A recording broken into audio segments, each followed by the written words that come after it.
My name is Penelope, and I'm 34 years old. I own a construction company. It's not huge, but it's mine and it does well. I'm not married, never have been. Most days, I'm too busy running job sites and managing crews to think much about relationships. My family consists of my parents and my younger sister. My dad, Michael, owns a small coffee shop downtown. It's one of those places with mismatched chairs and regulars who come in every morning for the same order. He's owned it for 20 years. My mom, Deborah, doesn't work. She used to do some administrative stuff for the coffee shop years ago, but she stopped when I started making real money. My sister, Madison, is 31. She's married to Tyler, a lawyer who works at some mid-sized firm. They live in a nice house in the suburbs and seem happy enough, I guess. I live in my own apartment across town. It's a decent place, nothing fancy, but it's mine. Or at least I pay for it myself, which is more than I can say for most things in my family's life. Here's the thing, nobody talks about at family dinners. I pay for everything. Family vacation to Hawaii last year, I paid for all of it. Cost me about $15,000. My mom wanted a new designer handbag for her birthday. I bought it. $3,000 for a bag she used twice. The Christmas trip to Colorado, another $8,000 from my account. And the big one, I paid for major renovations to my parents' house. New kitchen, new bathrooms, fixed the roof, replaced the HVAC system. I wrote checks for $57,000 over the past 2 years to contractors, suppliers, and workers. My parents live in a house that I basically rebuilt with my own money. But according to my family, I'm the disappointment. They call my company my sweet little company like it's some hobby I do between knitting and baking. They make jokes about how I work with men in hard hats and get dirt under my fingernails. They tell me construction isn't feminine, that I'll never find a husband doing what I do, that I'm going to die alone. A week before Christmas, I was at my parents' house hanging holiday decorations outside. My dad had asked me to put up the lights on the porch and around the windows. It was cold, and my hands were freezing as I strung the lights along the gutters. I was standing on a ladder near the living room window when I heard voices inside. The window was open a crack, and sound carried clearly in the cold air. It was my mom and Madison. I just don't want to spend Christmas with that loser. Madison said I froze on the ladder. I know, sweetheart, my mom replied. But we need to be patient just a little longer. How much longer? The renovation's done. The house looks perfect. Why do we still have to pretend? Tyler says we need to wait until after the holidays. Then we'll make Penelope pay for the last few things, and after that, we can cut her off completely. It would be embarrassing to have a relative like her. Anyway, my hands gripped the ladder so tight my knuckles turned white. "And you're sure about the inheritance?" Madison asked. "Absolutely sure. Tyler has the paperwork almost finished. Everything will go to you. Penelope won't get a cent." They both laughed. I climbed down from the ladder as quietly as I could and finished hanging the decorations. My hands moved automatically, stringing lights and hanging ornaments while my brain tried to process what I just heard. They were planning to get rid of me after I'd paid for everything. After I'd rebuilt their entire house with my own money, and they called me a loser. I didn't cry, I didn't scream. I just kept hanging decorations and planning my next move. A few days later was the family Christmas party. I showed up on time with gifts for everyone, just like always. My dad was showing off the renovated kitchen to relatives, pointing out the new cabinets and countertops like he'd paid for them himself. Penelope did a great job coordinating all this, he said, at one point, which was the closest he'd ever come to acknowledging what I'd actually done. Tyler cornered me near the drinks table. "So, Penelope, How's the little construction business going? It's going well, I said. You know, real estate development is where the real money is. Construction is just grunt work. You should think about transitioning into something more sophisticated. I'll keep that in mind. He smirked and walked away. I served dinner, smiled at my dad's jokes, complimented my mom's dress that I had paid for, and acted like everything was fine. Inside, I was burning with rage and betrayal, but I kept it locked down tight. After dinner, my mom went to bed early, claiming she was tired. My dad fell asleep in front of the TV.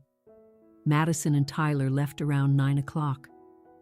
I stayed the night, which wasn't unusual. I'd crashed in my old room plenty of times after family events, but this time I had a purpose. After everyone was asleep, I went downstairs to the office where my mom kept her laptop. It was unlocked because she'd never bothered with passwords at home. I opened her email and started searching. It didn't take long to find what I was looking for. Messages between my mom and Tyler going back over a year. They'd been planning this the whole time.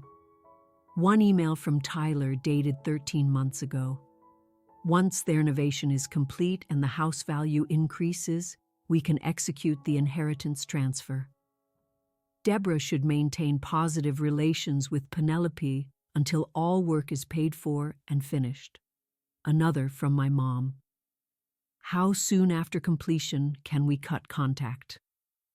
I'm tired of pretending to care about her ridiculous construction company. I kept scrolling. There were dozens of messages, plans, timelines, strategies for keeping me paying for things while they prepared to cut me out entirely. Then I found something else. A separate email chain between my mom and someone named Dee. I opened one of the messages and started reading. Then I opened another and another. My mom was having an affair with David, my dad's friend from college. They'd been together for years. The messages talked about waiting until the right time, about starting a new life together, about how my dad never paid attention to her anymore. Anyway, one message from David said, "Once the inheritance transfer is complete and Michael is dealt with, we can finally be together properly." My mom's response, "I can't wait. This house will be worth so much more now, thanks to Penelope's money. Madison will get everything, and we'll have our fresh start." I sat in the dark office reading email after email, and something inside me went cold and hard. They weren't just cutting me out. They were stealing from me, betraying my dad, and laughing about it the whole time.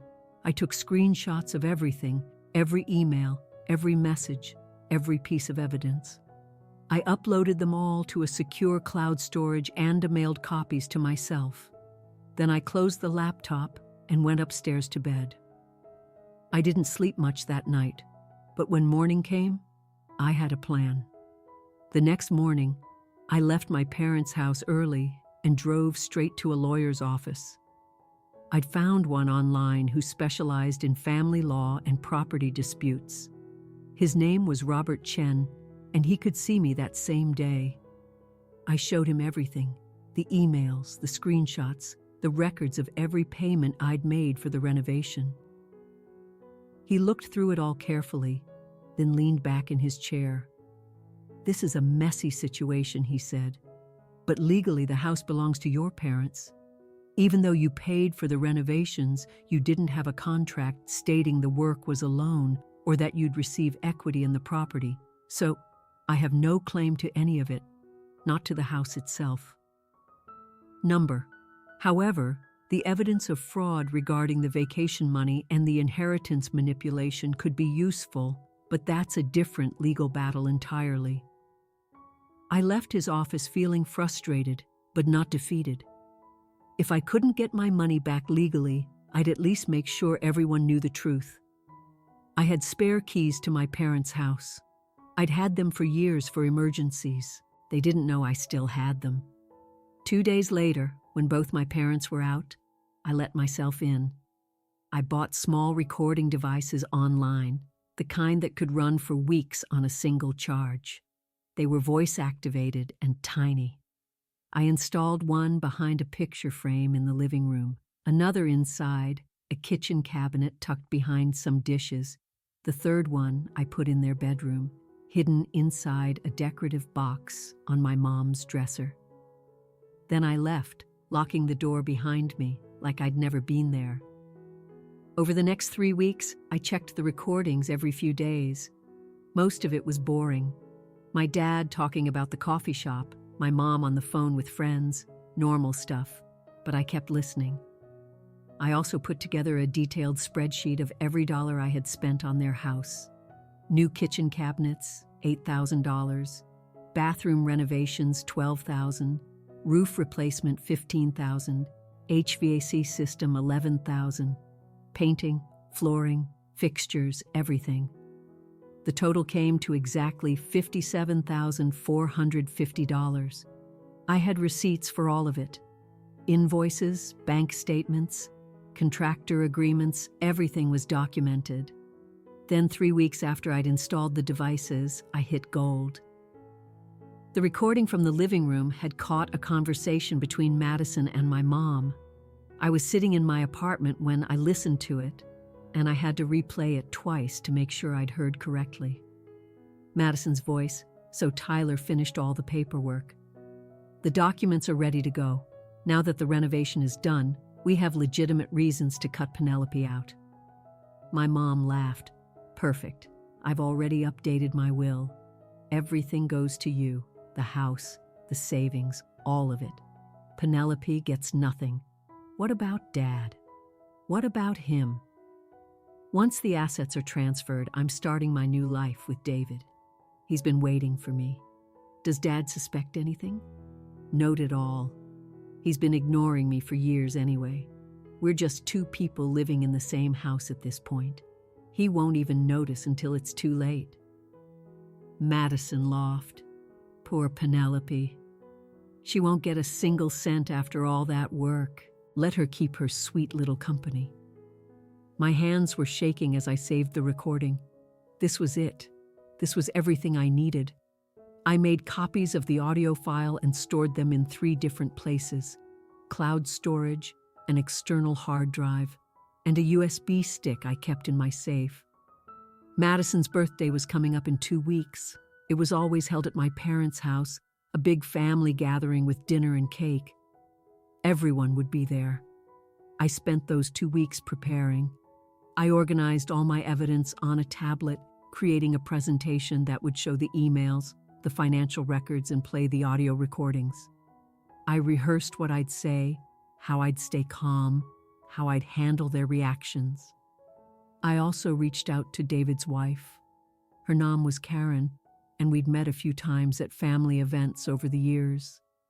I didn't know her well, but I knew where she lived. I sent her copies of the messages between David and my mom, every single one. I didn't include a note or explanation. I just sent the evidence and let her draw her own conclusions. She didn't respond, but I knew she'd received them. The day of Madison's birthday party arrived. I woke up early, showered, and put on my most formal business suit. Black blazer, pressed white shirt, tailored pants. I looked like I was heading into a boardroom, not a birthday party. I arrived at my parents' house right on time. My mom answered the door. "Penelope, you're so dressed up. Is everything okay?" "Everything's fine," I said. "I just came from a client meeting." She seemed to accept that and let me in. The dining room was set up for dinner. My dad was in the kitchen putting together appetizers. Madison and Tyler were already there, sitting on the couch and looking at their phones. "Hey sis," Madison said without looking up. "Nice suit." "Thanks." I sat down at the head of the table, which was unusual. Normally my dad sat there, but nobody said anything. We made small talk while we waited for dinner. My dad brought out the food, and everyone sat down. Madison was in a good mood, laughing and talking about some vacation she and Tyler were planning. When everyone's plates were full and glasses were filled, I stood up. "I'd like to make a toast," I said. Everyone looked at me. To family, I said, raising my glass to loyalty and to truth. My mom's face went a little pale, but she smiled and raised her glass anyway. I set my glass down and pulled out my tablet. Actually, before we eat, I have something to show everyone, Tyler frowned. Penelope, can this wait? It's Madison's birthday. No, I said it can't wait. I connected the tablet to the TV screen on the wall. My dad had mounted it there last year, proud of his new setup. What are you doing? My mom asked. Her voice had an edge to it now. I pressed play on the audio file. Madison's voice filled the room, so Tyler finished all the paperwork. The documents are ready to go. Now that the renovation is done, we have legitimate reasons to cut Penelope out. Then my mom's laugh. Perfect.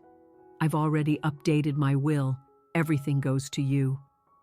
The room went completely silent. I let the recording play all the way through. Every word, every laugh, every mention of the sweet little company and the plan to get rid of me. When it ended, nobody moved. My mom's face was white. Madison stared at the table. Tyler had his phone in his hand, frozen. That's not all, I said. I pulled up the screenshots on the tablet. Emails between my mom and Tyler planning the inheritance transfer. Messages discussing timelines for cutting me off. Everything laid out in black and white. Does Dad know about any of this? I asked, looking at my father. He was staring at the screen, his mouth slightly open. I don't understand what's happening. Let me explain, I said. I brought up the spreadsheet. This is every dollar I spent renovating your house. New kitchen, new bathrooms, new roof, new HVAC. $57,450 total. I have receipts for everything. Tyler was frantically tapping on his phone. Too late, I said. Everything's already backed up in multiple locations. I swiped to the next screen. And here are bank statements showing that Mom took the $20,000 I gave you for family vacations and transferred it to a secret account instead. My mom stood up. This is a misunderstanding. Penelope, you're taking things out of context. Sit down, Deborah. My dad said his voice was quiet but hard. She sat. I pulled up the next set of screenshots. And here's something else. Mom's been having an affair for years. I displayed the messages between my mom and David. This is her correspondence with David. You know, Dad, your old friend from college. They'd been together for a long time. They were planning to start a new life together after the inheritance was transferred to Madison. My father's face turned red. He stood up so fast his chair fell backward and hit the floor with a crash. 30 years, he said, his voice shaking. 30 years of marriage, and you've been sleeping with David, my best friend. Michael, please, my mom started. All of this renovation, he continued, his voice getting louder. Was this for him? Were you fixing up our house so you could live here with him? It's not like that then. What is it like? He turned to me. Show me the messages, all of them. I handed him the tablet. He scrolled through the emails, his hands trembling. With each message, his face got redder, his breathing heavier. You stole from our daughter, he said. You stole her money. You planned to steal her inheritance, and you were going to leave me with nothing while you ran off with David. My mom was crying now. You never paid attention to me. All you cared about was that stupid coffee shop. I was lonely. My father grabbed the edge of the dining table. It was the one I'd custom made from reclaimed wood with 2 years ago. He lifted it and flipped it over. The whole thing went crashing to the floor. Plates shattered. Food splattered everywhere. Wine spilled across the hardwood. Everyone jumped back. My mom screamed. Madison grabbed Tyler's arm. I just sat there watching. My father stood in the middle of the chaos, breathing hard. Then he turned and walked out of the room. I heard his footsteps on the stairs. Then a door slammed upstairs. Madison and Tyler looked at each other. Tyler grabbed his coat. "We're leaving." They hurried out the front door without another word. I was left alone with my mom in the destroyed dining room. Food and broken glass covered the floor. The overturned table lay on its side. "You've ruined everything," my mom said. Her makeup was running down her face. "You've destroyed this family." I stood up and picked up my tablet. "No, you did this with your greed and your lies and your manipulation. I just made sure everyone knew the truth." "What am I supposed to do now? That's not my problem anymore." I walked out, stepping carefully around the broken dishes. I got in my car and drove home. That night, I slept better than I had in weeks. No guilt, no stress, no wondering if I should have said something differently. Just peace. I didn't check my phone for 2 weeks. I was too busy with work. My company had 3 major projects running simultaneously, and I threw myself into them completely. 12-hour days on job sites, meetings with clients, managing crews. When I finally looked at my messages, there were 14 from my mom. The first few were angry. "How dare you embarrass us like that? You had no right to air our private business. You're a terrible daughter." Then they shifted to defensive. "You don't understand the full situation. There were reasons for everything we did. The last few were desperate. Please call me. We need to talk. I'm sorry for everything. Please forgive me." The final message sent yesterday said, "David left me. He's trying to fix things with his wife. I have no one now. I need you." I stared at that message for a long time. Then I typed out a response. "I filed for a restraining order. I want nothing to do with any of you. Don't contact me again." I blocked her number. There were also messages from Madison, 5 of them all apologetic. "I'm so sorry, Penelope. I made a terrible mistake, Tyler, and I want to help. He can provide legal assistance for your business free of charge. Please let us make this right." I forwarded the entire conversation to my lawyer and asked him to file a restraining order against Madison and Tyler, too. Then there was a message from my dad, just one. "Penelope, I need proof of your mother's affair for the divorce proceedings. Can you send me copies of the messages? I'm so sorry for everything. I should have protected you. I sent him everything, every email, every screenshot, every piece of evidence I had." He replied, "Thank you. I'm filing for divorce. I'll make sure you're taken care of." I didn't respond to that. I'd take care of myself like I always had. The divorce moved quickly. My father had all the evidence he needed, and my mom couldn't deny any of it. The affair, the stolen money, the plan to cut him out of everything. It was all documented. His lawyer was ruthless. He made sure everyone knew exactly what my mom had done. Not just the affair, but the financial manipulation, the lies, the betrayal of her own daughter. In the end, my mom was left with nothing but half of their shared savings account. That was it. The house stayed with my dad. The coffee shop stayed with my dad. Everything stayed with my dad. She had to move out. I heard through my father's lawyer that she'd rented a small apartment on the outskirts of town. Some cheap place with thin walls and bad plumbing. I didn't feel bad for her. Not even a little bit. My father was devastated. Not about losing my mom, but about the betrayal itself. 30 years of his life had been a lie. His wife had been sleeping with his best friend. His daughter had been planning to rob his other daughter. He trusted everyone, and everyone had used him. A month after the divorce was finalized, his lawyer contacted me. My father had rewritten his will. Everything now went to me. The house, the coffee shop, all his assets. Madison was completely cut out. She knew about the affair and had covered for my mom and David. She'd known the whole time and had said nothing. That was the final straw for him. My father sent me a message after the will was updated. "Penelope, I'm so sorry. I should have seen what was happening. I should have protected you. I want to fix this. Please let me try. I thought about it for a few days. He hadn't been part of the scheme. He'd been a victim too, I in a different way. We'd both been used by people we trusted. I agreed to meet him for lunch at his coffee shop. It was awkward at first. We sat across from each other with our coffee and sandwiches, not sure what to say. I'm sorry, he said finally, for all of it. For not paying attention, for letting them treat you the way they did.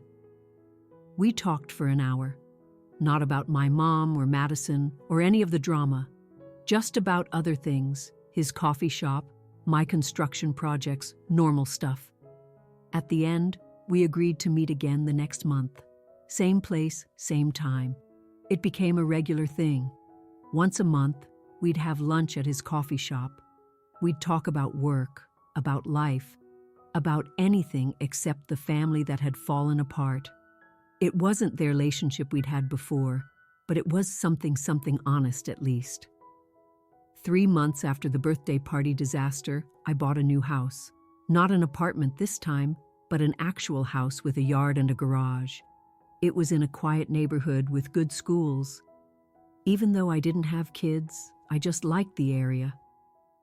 The house had a spare bedroom that I converted into an office. I set up a drafting table, got a good desk and chair, and filled the walls with shelves for my project files and reference books. In the evenings, after I got home from job sites, I'd work in that office, drawing plans for new projects, reviewing contracts, planning the next phase of my company's growth. My business was doing better than ever, without the constant drain of family obligations and expenses. I could actually reinvest in the company. I hired 2 new project managers and bought better equipment. I didn't know what my mom was doing. I didn't know where Madison lived or if she was still with Tyler.